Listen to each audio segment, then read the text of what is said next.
Usually when you make a hike to the summit of a mountain, you start at the bottom and work your way up to the top. But on a hot summer's day like today, we're going to make things just a little bit easier on ourselves and start at the top. Well, almost the top. Hi, I'm William Gilmore for Hike-LosAngeles.com, and if what I've just described to you sounds a little bit crazy, bear with me for a moment as we prepare to make the trek to the summit of Mount Lowe in the San Gabriel Mountains, some 3,800 feet above the city of Altadena.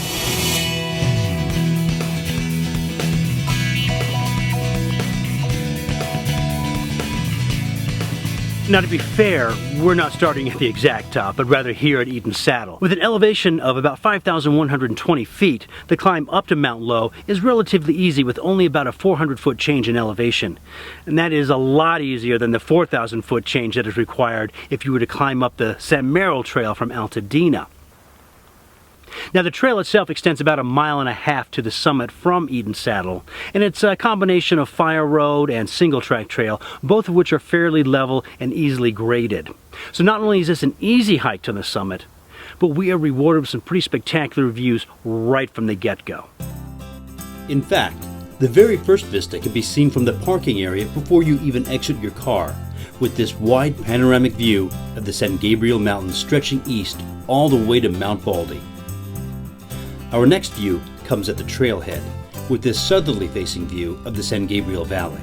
That's two incredible landscapes before we even begin our hike. The journey to Mount Lowe begins on the Mount Lowe Road, a level but occasionally rocky fire road that meanders leisurely along the upper reaches of Eden Canyon, with its vertigo-inducing views on one side and the soaring granite cliffs of San Gabriel Peak on the other. At a quarter mile, we reach the Mueller Tunnel, a short passageway blasted through the cliff face connecting Eaton Saddle with Markham Saddle. The Mueller Tunnel is only about 66 yards long, but still, walking through the darkness knowing that there are thousands of tons of rock pressing down upon you from above is kind of eerie. Now, the walls have been reinforced with a concrete stucco, but that really only adds to the otherworldly atmosphere of the tunnel. It's almost like walking through the esophagus of some giant alien reptile. Now, if you think you're safe once you've emerged from the tunnel, think again. This entrance was nearly sealed off in a 2007 landslide, and the 2009 station fire added further instability to the tunnel and the trail. Now, repairs have been made and it's been deemed safe and reopened to the public, but still, the sound of sand and stones dropping down from the cliffs above will have you looking up more than once. From the Mueller Tunnel, the trail continues a short distance through a shady grove of oak and pine trees to the small plateau of Markham Saddle, with its broad sweeping view of Bear Canyon. In 2009, this entire area was severely burned in the station fire, and the devastation wrought by that inferno is clearly evident with the large swaths of dead manzanita limbs protruding above the new plant growth. Once you've reached the plateau, you basically have 3 different options depending on your destination. You can continue straight on the fire road, and that'll take you down to the Mount Lowe campground site of the former Alpine Tavern.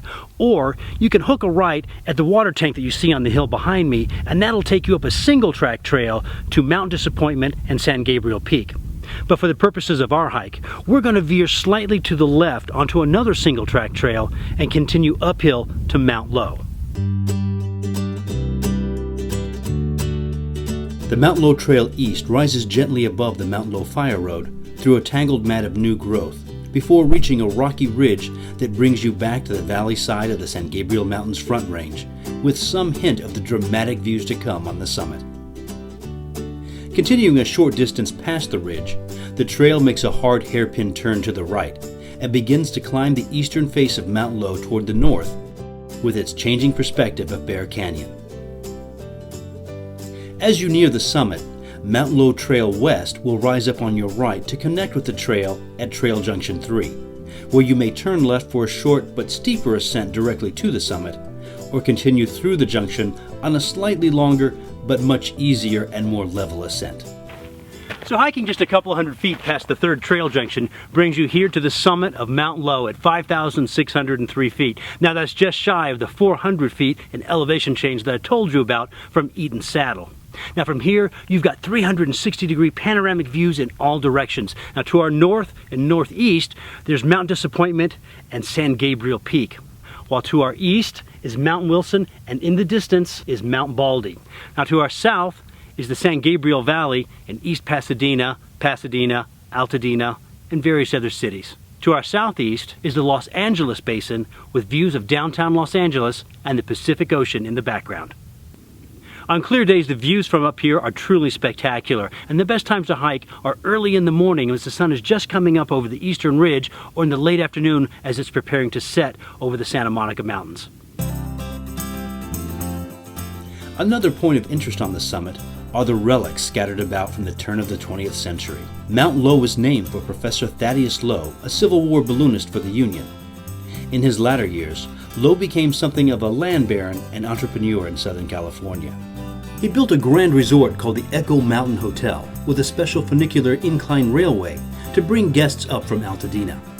Lowe intended to extend the railway all the way to the summit of the mountain that bore his name and construct an even more lavish hotel, complete with aerial tramway to carry visitors across the canyons to the summit of San Gabriel Peak. Unfortunately, Lowe's dreams were bigger than his pockets, and financial woes cost him his mountain resort.